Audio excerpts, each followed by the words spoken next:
broadcast system announcing the commencement of the annual purge sanctioned by the U.S. government. Wake up! Wake up, wake up, wake up! Wake up! Why haven't you learned anything? All right, y'all. Anybody else before we go on to our final, I guess we'll call it a little fun topic for tonight? Not on that. Go ahead, T. Not on that necessarily. However, I am interested in seeing how the Oura, I think is how you pronounce it, ring that the NBA players will be wearing in the bubble. I didn't hear that. Tell me, what's up? They're using that to be able to go ahead and track players and the symptoms and kind of read this kind of the levels of their body and stuff like that as far as health reading. What is going on? Here we go. On Google, you simply type in NBA players, the Oura ring, and you'll see they partnered up with them to be able to go ahead and you can see like this, how to read accurate sleep and activity tracker and all of that. But I mean, they have it.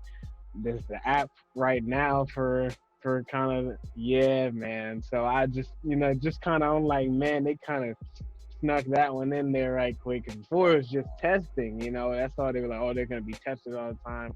And now they already putting it on you, so that's just to be continued, unfortunately. Get ready to get microchipped. Coming next, y'all. I hope I'm not here for that one. You younger than me, dude. You're gonna see it. I hope the Lord come back before then. If not, they'll put me in the camp. Right. Either you getting this chip or you getting. I'm not. See about it. Let me give my quick prediction, and then I'm going to use what you just said, T, to go into our next topic. I do have a slight prediction of what I think is going to happen next. I hate to say this, but black people are going to lose. I know that may sound coonish, but what I mean by that is black folks as a collective probably thinks that everything that's happening out here and all of these protests or these supporters that we're supposed to have, that it's going to be for our benefit. I think in the end, it's going to be used against us. So maybe I'll say, I hope we don't lose, but I'm saying that all of these folks, and I will give it up to Boyce Watkins because he made this great point. When you basically make an alliance with a big ally, you make big enemies. And I think in a way, we are aligning ourselves with some folks we should not be aligning ourselves with. We're going to make some big enemies. If we go back historically, after slavery, and then we get to the Reconstruction period, there was kind of this mourning in the United States because of slavery. People was like, oh, I can't believe it. I didn't know it was that bad. Uncle Tom's Cabin made me realize it. And you're like, where you been? But it was kind of a national mourning that took place. And what did you have? One of the things that ended Reconstruction, the Klan started rising again. And then it was kind of a thing like, look, we tried to help these ex-slaves. Look, we gave them freedom, but look at them. They're not doing anything. They're hanging around. So then they started using it to pass all kind of laws. And then all of a sudden, the real beginning of the prison complex started taking place. They use all of those things against us. Mm-hmm. I have a feeling that same thing is probably about to happen again. I don't know how. I don't know how it's going to go down.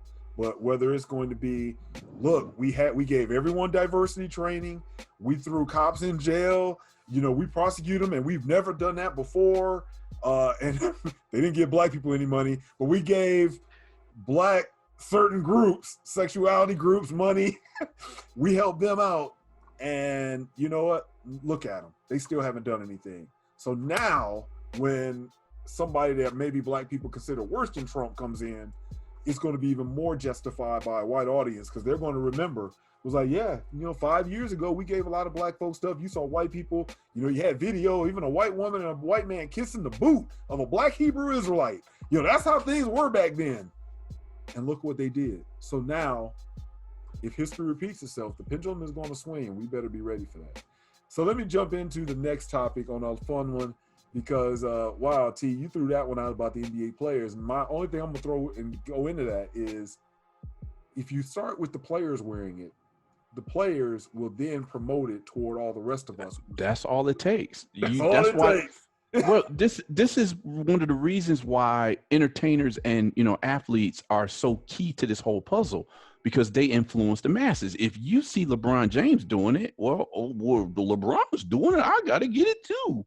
Yes. Didn't we see that with coronavirus? Idris Elba. Who was the other dude that was in Australia or something that supposedly came down? Tom Hanks. Tom Yeah. Hanks. I don't know what happened with that one. Boris Johnson in the UK. We heard about all these, and then you had what, 2-3 basketball players that started coming down with it. That shut That's down. how it shut down everything. What happened to all the rest of them? You mean to say that no other athlete or entertainer got it then?